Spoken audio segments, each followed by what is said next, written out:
Down here in the fish room, I have a few different species of fish that would be classified as primitive fishes. Now, primitive fishes are basically fish that evolved hundreds of millions of years ago that are still alive today. One example that I have down here is my West African lungfish. Lungfish evolved about 400 million years ago in the early Devonian period, and today my West African lungfish looks almost identical to some of the fossils that we found from this time period.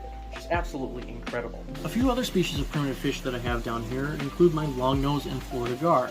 Now these guys evolved around 150 million years ago in what would then be, or what would now be Mexico, but these guys again have remained pretty much unchanged in all that time.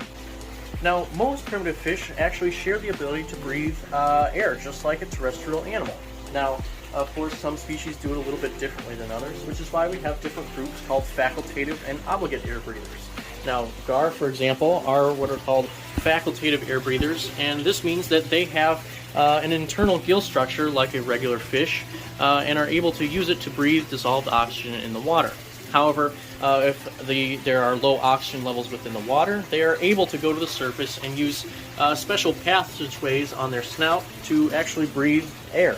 Lungfish, on the other hand, are what are called obligate air breathers, meaning that they don't have the internal gill structure like the gar in order to breathe that dissolved oxygen within the water. So instead they have to rely solely on a very primitive lung within their bodies to basically breathe air.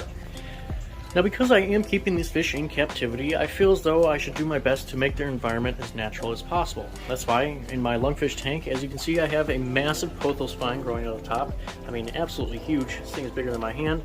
I also have a number of aquatic plants such as Anubias and Bulbitis fern, also Java fern down here. I also have a nice fig tree growing out of here, and I also don't have a lot of current in this aquarium either. The only current that's in there is mainly for my the other species of fish I keep with them, like these black-skirt tetras and these gouramis.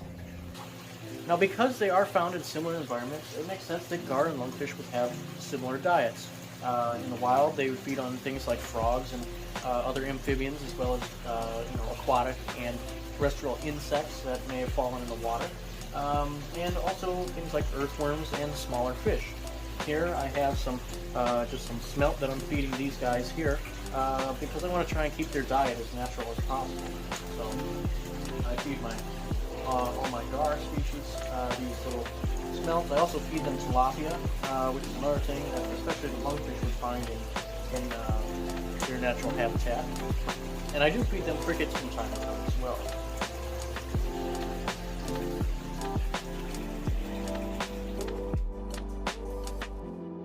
Watching this video. I hope you enjoyed it, and I hope you gained something from it. I know I didn't go super in depth on the topic, but I just wanted to make a short video on primitive fishes, as they do make up a good portion of my fish collection down here. And also, I just think they're some of the most amazing fish on the planet. Obviously they have some adaptations that no other fish have, and yeah, they're just incredible. So if you do want to learn a little bit more about them, I have linked some articles down in the description below for you to check out if you want. But yeah, that's about it. Thank you for watching. Consider subscribing. Maybe I'll see you again.